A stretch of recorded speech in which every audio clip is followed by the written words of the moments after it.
Subscribe பண்ணுங்க. அப்படியே பக்கத்துல இருக்க பெல் ஐகானையும் பிரஸ் பண்ணுங்க. வருகின்ற 29ஆம் தேதி மார்ச் மாதம் 2025 சனி பகவான் பெயர்ச்சி பெறுவார். பெயர்ச்சி ஆனவுடன் ரிஷபராசிக்காரர்களுக்கு சனி பகவான் திடீர் பணக்கார யோகத்தை தரக்கூடிய அமைப்பில் கிரக நிலைகள் பாதகமில்லாமல் பழுதில்லாமல் வாழ்க்கையில் வெற்றி பெறக்கூடிய அமைப்பில் சனி பகவான் மட்டுமல்ல, குரு ராகு கேதுக்களும் அமருவார்கள். இது அதிர்ஷ்ட காலம், யோக காலம் என்று கூட சொல்லலாம். ரிஷபராசிக்காரர்களுக்கு 10ஆம் இடத்தில் சனி பகவான் இருந்திருப்பார். 10ஆம் இடம் என்பது அவ்வளவு சிறப்பான இடம் அல்ல. ஆனால் கொட்டி கொடுக்கின்ற இடமும் கிடையாது, கொட்டி கவுக்கின்ற இடமும் கிடையாது. உங்களுடைய சொந்த ஜாதகத்தில் அமர்ந்திருக்கக்கூடிய தசாதான் உங்களுடைய வாழ்க்கையை எந்த நிலையில் கொண்டு நிறுத்தப் போகிறது என்பதை முடிவு செய்யும். அந்த வகையில் ரிஷபராசிக்காரர்களுக்கு இன்னும் 7 மாதங்கள் மட்டும்தான் பாக்கியாக இருக்கும். சனி பகவானை பொறுத்தவரையில் பெயர்ச்சி காலங்கள் வருவதற்கு 6 மாதங்களுக்கு முன்பதாகவே வெற்றி பாதையை உங்களை செல்ல வைப்பார். தொட்டதை துலங்க வைப்பார். நினைத்ததை சாதித்து பல வகையிலும் நற்பலன்களை பெற வைப்பார். சனி பகவான் எந்த ராசிகளாக இருந்தாலும் சரி, 3ஆம் ராசியில் அமருவது முன்னேற்றத்தை கொடுக்கும். 6ஆம் ராசியில் அமர்ந்து விட்டால் எத்தனையான பிரச்சனைகளாக இருந்தாலும் மீண்டு வருவதற்குண்டான வழியை கொடுக்கும். 11ஆம் இடம் உபஜயஸ்தானம் என்ன செய்யும்? 11ஆம் ராசியில் சனி பகவான் மட்டுமல்ல, சூரியன் முதல் கொண்டிருந்து ராகு கேது வரையில் 9 கிரகங்களில் எந்த கிரகங்கள் 11ஆம் இடத்தில் அமர்ந்தாலும் உங்களுடைய வாழ்க்கையை திருப்பி போட்டு பல வகையிலும் வெற்றிகளை கொடுக்கும். ஏழையாக இருப்பவர்களும் பணக்காரர்களாக மாறுவது இந்த கிரக அமைப்புகள் அமர்ந்தால்தான். 30 ஆண்டுகளுக்கு ஒரு முறை 11ஆம் ராசியில் சனி பகவான் அமருவது என்பது உங்கள் வாழ்க்கையில் நீங்கள் கண்ட கனவை, இதனால் வரையில் உங்கள் மனதில் இருந்த ஆசைகளை, குடும்பத்தில் இருந்த பிரச்சனைகளை, தொழிலில் இருந்த பின்னடைவுகளை, வியாபாரத்தில் மந்த நிலையை அனைத்தையும் உங்களுக்கு பிரச்சனை இல்லாத எல்லா வகையிலும் நற்பலன்களை கொட்டி கொடுக்கின்ற இடமாகவே மாறப்போகிறது ரிஷபராசிக்காரர்களுக்கு. அதிர்ஷ்ட காத்து என்பது உங்கள் பக்கம் வீச ஆரம்பிக்கும். எதை செய்தாலும் அதில் ஒரு நற்பலன்கள் இல்லாமல் இருக்காது. இந்த காலகட்டத்தை சரியாக பயன்படுத்தினால் ரிஷபராசிக்காரர்கள் பணக்காரர்களாக மாறுவதற்குண்டான வாய்ப்புகள் இருக்கும். உங்களுடைய சொந்த ஜாதகமே வலிமையற்று நிலையில் இருந்தாலும் பல வகையான நற்பலன்களை கொடுத்து கொண்டே இருப்பார். 4 கிரகங்களும் நல்ல நிலையில் அமருவது என்பது அவ்வளவு ஈஸியாக, அவ்வளவு எளிதாக கிடைக்கக்கூடிய விஷயமாக இருக்காது. இந்த காலகட்டத்தை ரிஷபராசிக்காரர்கள் எந்த நிலையில் பயன்படுத்தி முன்னேற்றம் அடைய வேண்டுமோ அந்த நிலையில் பயன்படுத்தி முன்னேற்றத்தை அடைந்து விட வேண்டும். காரணம், நல்லதை மட்டும் சொல்லிவிட்டு நாவினிக்க மனம் சந்தோஷம் அடையும் அளவிற்கு சொல்லிவிட்டு போவது ஒரு ஜோதிடரின் கடமையாக இருக்கக்கூடாது. 11ஆம் இடத்தில் பல வகையிலும் நற்பலன்களை அள்ளி கொடுத்து மகாலட்சுமி கடாட்சத்தை கொடுத்து உங்கள் வாழ்க்கையில் செல்வந்தர்களாக, முதலாளிகளாக, இதனால் வரையில் எதற்காக நீங்கள் இந்த பொருள் இருந்தால் நல்லா இருக்கும், இந்த மாதிரி வீடு இருந்தா நல்லா இருக்கும், இந்த மாதிரி நல்ல வேலை கிடைச்சா நல்லா இருக்கும், இந்த மாதிரி வண்டி வாகனங்கள் கிடைச்சா நல்லா இருக்கும்னு ஆசைகளால் ஒவ்வொரு நாளும் ஏங்கிக் கொண்டிருந்தீர்களோ அதை நிறைவேற்றுவதற்குண்டான வழியாகவே அமையும் இந்த 11ஆம் இடத்தில் சனி பகவான் அமருவது. ஆசை வார்த்தை காட்டும் பதிவாக இல்லாமல் அனுபவத்தால் அனுபவித்து உணர்ந்து சொல்லக்கூடிய பதிவாகவே இது இருக்கும்.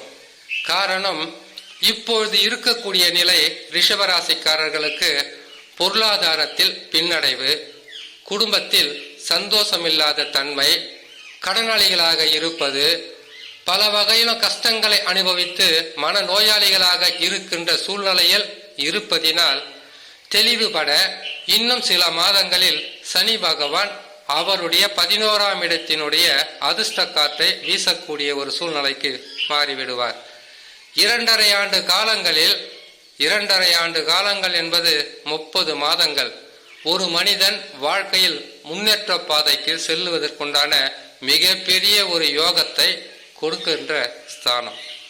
ரிஷபராசிக்காரர்கள் உங்களுடைய வாழ்க்கைக்கு தேவையானதை, குடும்பத்திற்கு தேவையானதை, அனைத்து வகையான சிறப்பான பலன்களும் சிந்தாமல் சிதறாமல் செய்து முடித்தால் பல வகையிலும் நற்பலன்கள் இருக்கும். 30 ஆண்டுகள் நன்றாக வாழ்ந்தவரும் இல்லை, 30 ஆண்டுகளுக்கு பிறகு கெட்ட நிலையில் இருந்தவர்களும் இல்லை. அப்படி இருக்கிறார்கள் என்றால் ஜாதகம் சரியில்லை, ஜாதகத்தில் கிரக அமைப்புகள் சரியில்லைன்னு தான் சொல்லணும்.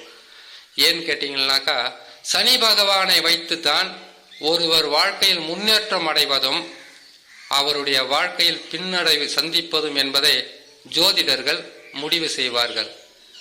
இந்த நிலையில் ரிஷபராசிக்காரர்களுக்கு கொட்டி கொடுக்கின்ற கிரகமாகவே மாறப்போகிறது சனி பகவான் 11ஆம் இடத்திற்கு வரும்போது. 11ஆம் இடத்தை உபஜயஸ்தானம் என்று சொல்வார்கள்.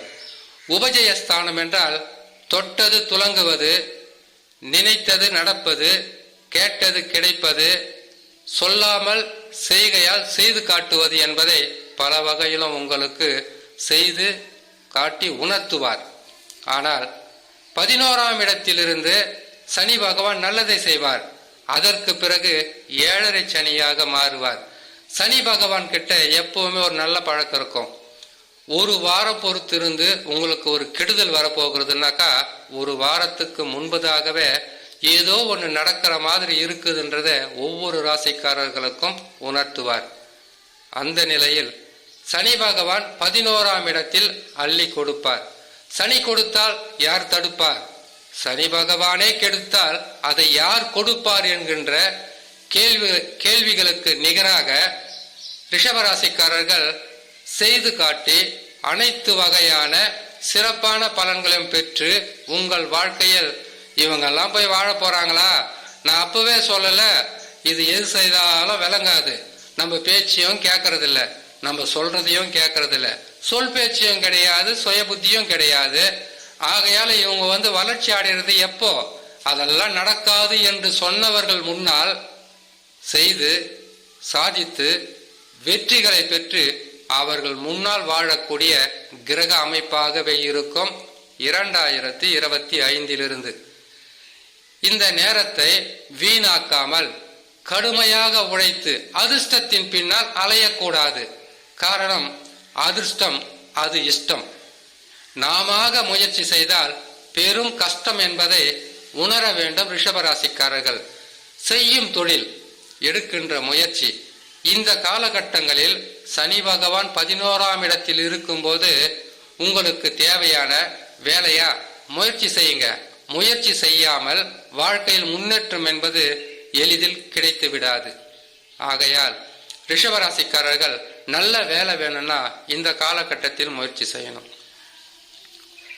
நல்ல இடம் வாங்கி வீடு கட்டணும்னு ஆசைப்பட்டீங்கன்னாக்கா இந்த நேரத்தில் செய்யணும். திருமண வாழ்க்கையில் பல வகையான பிரச்சனைகளை சந்தித்து இருந்திருந்தால் இப்பொழுது கணவன் மனைவிக்குள் ஒற்றுமை கிடைக்கும். யாரு ரிஷபராசிக்காரர்களாக இருக்கிறார்களோ அவருடைய வார்த்தைக்கு குடும்பமே கட்டுப்படும். செய்கின்ற தொழிலில் அதிகப்படியான வளர்ச்சிகளை கொடுக்கும். வெற்றிகள் என்பது எளிதாகவே கிடைக்கும். இந்த காலகட்டத்தை எந்நாளுமே சிந்தாமல் சிதறாமல் வாழ்க்கையில் முன்னேற்ற பாதைக்கு கொண்டு செல்ல வேண்டும். ஒரு மனிதன் வாழ்க்கையில் முன்னேற்றம் அடைவது என்பது பல ஆண்டுகளாக முயற்சி செய்து கஷ்டப்பட்டு துன்பங்களை சந்தித்து அவமானங்களை சந்தித்து அதற்கு பிறகு அவருடைய வாழ்க்கையில் அதிலிருந்து வந்த அனுபவ பாடங்களை வைத்து அதற்கு பிறகுதான் முன்னேற்றம். எளிதாக கிடைத்த எந்த ஒரு வெற்றியும் நிலையாக நிலைத்து நிற்பதில்லை. ஆகையால் ரிஷபராசிக்காரர்கள் இந்த பொன்னான காலத்தை நழுவ விடக்கூடாது. ஆனால் இதில் ஒரு மாற்றம் இருக்கும். பிறந்த குழந்தையாக இருக்கும் அந்த குழந்தைக்கு நீ லட்சாதிபதி யோகத்தை பெற போற, நீ கோட்டீஸ்வர யோகத்தை பெற போறன்னு கேட்டீங்களாக்கா, அப்படி இருக்காது. பிறந்த குழந்தைக்கு நோய்கள் இருக்காது, உடல் ஆரோக்கியத்துடன் இருக்கும். சிறப்பான நல்ல உடல் தேக ஆரோக்கியத்துடன் அது வாழும். படிக்கின்ற பிள்ளைகளாக இருந்தால் படிப்பில் மிகவும் சுறுசுறுப்பாகவும் ஆசிரியர்கள் போற்றும்படியான படிப்பில் செயல்படுவார்கள். அது சொந்த ஜாதகத்துல படிப்பு இருக்கணும். இப்ப மட்டும் சனி பகவான் 11ஆம் இடத்துக்கு வந்தோம் நல்லா படிச்சுட்டா போதாது. சொந்த ஜாதகத்தில் புதன் வலிமையாக இருந்தால் கட்டாயமாக படிப்பு என்பது நல்ல நிலையில் இருக்கும். அடுத்ததாக திருமணத்துக்காக காத்து கொண்டு இருப்பவர்களுக்கு திருமணம் நல்ல நிலையில் கைகூடும். வருகின்ற வரனாகப்பட்டவர் அல்லது வருகின்ற வரன் எதுவாக இருந்தாலும் வாழ்க்கையில் நிலையாகவும் எந்த பிரச்சனைகளாக இருந்தாலும் அதற்கு பக்கபலமாக இருந்து வாழ்க்கையை நடத்தக்கூடிய அளவிற்கு நல்ல வரன்கள் கிடைக்கும். வேலை தேடிக்கொண்டு இருப்பவர்களுக்கு எதிர்பார்த்த வேலை நல்ல நிலையில் கிடைத்து மனம் சந்தோஷம் அடையும். அரசாங்க ஊழியர்களாக இருந்தால் உங்களுடைய உத்தியோக உயர்வு, வேலை மாற்றம், இடமாற்றம் எது கிடைத்தாலும் மிகவும் சிறப்பான நிலையில் உங்களுடைய மனதிற்கு சந்தோஷம் கொடுக்கின்ற அளவிற்கு நல்ல நிலையில் அமைந்துவிடும். குடும்ப தலைவனாகவோ அல்லது குடும்ப தலைவியாகவோ இருந்து விட்டால் உங்கள் வார்த்தைக்கு குடும்பமே கட்டுப்படும். அவங்க சொல்றது நல்லது, அவங்க சொல்றதை செய்தா குடும்பத்துக்கு நல்லதுதான் நடக்கும்னு இதனால் வரையில் வெறுத்து ஒதுக்கியவர்கள் கூட உங்களிடம் அன்பும் நட்பும் பாராட்டுவார்கள். விலகி சென்றவர்கள் யாராக இருந்தாலும் தேடி வந்து உதவியை செய்வது இந்த 11ஆம் இடத்தில் குரு பகவானோ அல்லது சனி பகவானோ ராகு கேதுவோ வந்தாதான். கெடுக்கின்ற கிரகமே கொடுக்க ஆரம்பித்து விட்டால் கொட்டி கொடுக்கும் என்பதில் எல்லளவும் சந்தேகம் வேண்டாம். இத்தனை சிறப்பான பலன்களும் அதிகமாக கிடைக்குமா அல்லது சொற்ப பலன்களாக கிடைக்குமா என்பதை உங்களுடைய சொந்த ஜாதகம்தான் முடிவு செய்யும். இது எல்லாமே சொல்லுறீங்க, கடைசியில சொந்த ஜாதகம் சொல்றீங்க இல்லக்கா, அது அப்படி கிடையாது. சொந்த ஜாதகத்தில் எந்த தசா வலிமையாக இருக்கிறதோ அந்த ஜாதகமாகப்பட்டது வலிமை பெற்று மிகவும் வெற்றிகளை அதிகமாக குவிக்கின்ற ஜாதகமாக மாறிவிடும். அப்போ ஜாதகத்தில் தசா சரியில்லைனாக்கா அவங்களுக்கு நற்பலன்களே நடக்காதா, அப்படி சொல்லிவிட முடியாது. காரணம், சனி பகவான் 11ஆம் இடத்திற்கு வந்துவிட்டால் தடைகள் விலகும், போராட்டங்கள் விலகும், வருமான குறைவு என்பது இருக்காது. உங்களுக்கு குடும்ப சுமை என்பது அவ்வளவு பெரிதாக இருக்காது. எடுக்கின்ற முயற்சிகளில் வெற்றிகளை கொடுத்து கொண்டு இருப்பார். ஆனால் இதற்கு பின்னால் சனி பகவான் 11ஆம் இடத்தில் விலகும் போது பலன்களும் மாறுபட்டுவிடும், நிலையான பலன்களாக இல்லாமல் இருந்துவிடும். இதுவே உங்களுடைய சொந்த ஜாதகத்தில் வலிமையான தசாவாகவோ ஆட்சி உச்சம் கேந்திர திரிகோணங்களின் நட்பு சமம் பெற்ற கிரகங்களுடைய தசாவாகவோ இருந்து விட்டால் மிக சிறப்பான பலன்கள் என்று சொல்லுவதை விட அதிர்ஷ்டங்கள் என்பது அலைமோதும் என்பதுதான் உண்மையான விஷயமாக இருக்கும். இனி ரிஷப ராசிக்காரர்களுக்கு பயம் இருக்காது, துணிச்சல் அதிகரிக்கும், எதையாவது செய்து சாதிக்க வேண்டும் என்கின்ற வைராக்கியம் அதிகமாகவே இருக்கும். முயற்சிகளை செய்யலாம், வெற்றிகளை பெறலாம். எத்தனை உங்களுக்கு கடனோ அல்லது தொழில் தடங்களோ அல்லது எடுக்கின்ற முயற்சிகளில் பல வகையான பிரச்சனைகளோ, குடும்பத்தில் சந்தோஷம் இல்லாத தன்மையோ, செய்யும் தொழிலில் மாற்றங்களும் முன்னேற்றம் இல்லாத தன்மையும், குடும்பத்தில் இருந்து பல வகையான பிரச்சனைகளும், அனைத்து வகையான தொல்லைகளிலிருந்து மீட்டு கொண்டு வந்து உங்களை ஒரு நிலையான இடத்தில் அமர வைப்பார் சனி பகவான். அதுவும் ரிஷப ராசிக்காரர்களுக்கு சனி பகவான் எப்பொழுதுமே கொடுக்கின்ற கிரகமாகவே அமர்ந்து விடுவார் என்னாலுமே. காரணம், சனி பகவான் ரிஷப ராசிக்காரர்கள் 9, 10க்கு அதிபதியாக இருப்பார். 9ஆம் ராசி என்று மகரமும் 10ஆம் ராசி என்ற கும்பமும் வரும். ஆகையால் சனி பகவான் எப்பொழுதுமே ரிஷப ராசிக்காரர்களுக்கு அள்ளி கொடுக்கின்ற கிரகமாக இருக்க மாட்டார். மெல்ல மெல்ல வாழ்க்கையில் முன்னேற்ற பாதையில் கொண்டு செல்லக்கூடிய கிரகமாகவே இருப்பார். காரணம், இந்த ரிஷப ராசியில் பாவ கிரகங்கள் எதுவும் உச்சமோ ஆட்சியோ பெறுவதில்லை. சந்திர பகவான் உச்சம் பெறுவார், சுக்கிர பகவான் ஆட்சி அமைப்பார், சனி பகவான் நட்பாக வருவார். இந்த ராசிக்காரர்களுக்கு தடாலடியாக வாரி கொடுக்காமல் மெல்ல மெல்ல கொடுத்து வாழ்க்கையில் இதுநாள் வரையில் இருந்த தடங்கல்கள், பின்னடைவு, பல வகையான பிரச்சனைகள் அனைத்திலிருந்தும் மீட்டு கொண்டு வருவார்.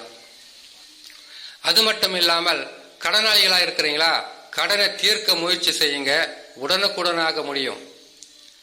இதனால் வரையில் தொழிலில் உங்களுக்கு வளர்ச்சி இல்லாமல் இருக்கா, படுவேகத்தில் தொழில் என்பது சிறப்பாக இருக்கும். வியாபாரம் வெற்றி பெறும், தொட்டது தொடங்கும், நினைத்தது நடக்கும், குடும்பத்தில் சந்தோஷம் பிறக்கும்.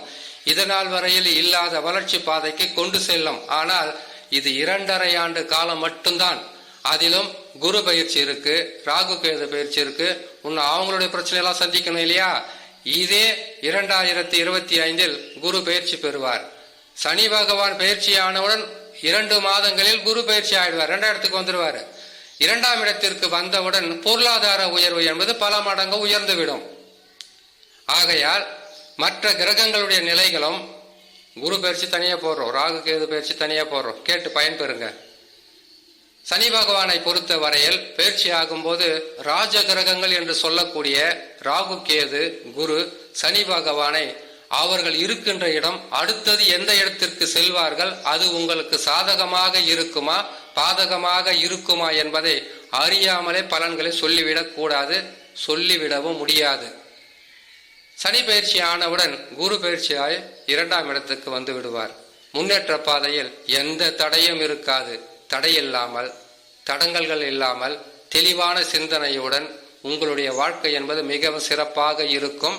இந்த நேரத்தை, இந்த பொன்னான நேரத்தை வீணடிக்காமல் வாழ்க்கையில் உங்களுக்கு எது முக்கியமோ அதற்காக மிகவும் உழைத்து, கடினமாக உழைத்து வெற்றி பெறுவது உங்களுக்கு மிகவும் சிறப்பாக இருக்கும் என்று சொல்லி இன்னொரு நல்ல பதிவில் உங்களை நான் சந்திக்கிறேன். நன்றி, வணக்கம். மேலும் தகவலுக்கு எங்க சேனலை மறக்காம சப்ஸ்கிரைப் பண்ணுங்க. நன்றி.